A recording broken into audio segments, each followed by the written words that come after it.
As anime watchers, we kind of expect for a lot of shows to end before the source material ends.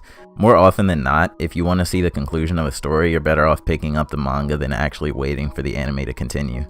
This can be due to a lot of things like licensing, profit, and popularity of a show. It isn't often that I watch a new show and immediately after the last episode ends, I'm already on Google searching, hoping and praying that a sequel has already been announced. Made in Abyss is that new show that now after watching it, I need more and I cannot wait for more. After reading that 2019 is the earliest we might get a sequel, I can't lie, I'm a little heartbroken, but I know the wait is going to be well worth it. But on to the actual show. Made in Abyss follows the story of an extremely eager young adventurer, or cave raider as named in the show, who is accompanied by a mysterious robot boy in a journey to the bottom of the abyss. The abyss is a large, seemingly endless gaping hole in the middle of an island filled with all kinds of mysterious and ancient treasures and dangerous primordial creatures.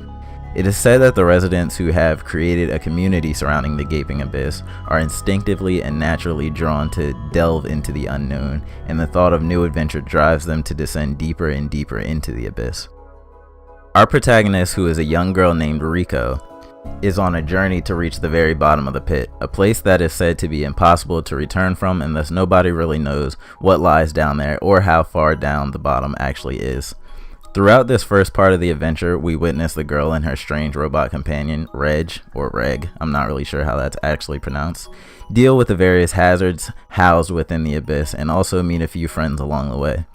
I think the whole idea of the unknown theme that is present throughout this show is also the main factor of why it's so interesting to watch.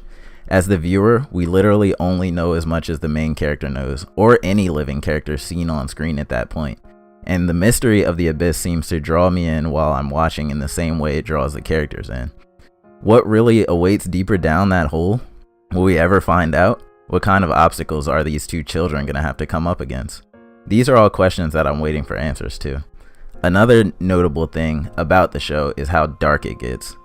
Let's not forget these are two children diving into this dangerous hole in the ground, and the show does not shy away from the fact that they have to face the same hardships as any other adventurer would, despite their age. That's really all I can say without spoiling, but know that those who are squeamish might find themselves wincing or turning away from the screen during these moments. The dark themes mixed with the extremely adorable animation style create a serious contrast that makes you think certain things are off limits when in actuality these kids' situation is all too real.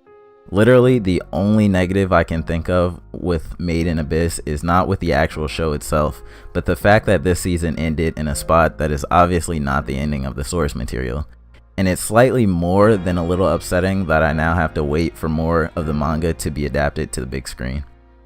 If you haven't watched the show yet, I honestly can't recommend it enough.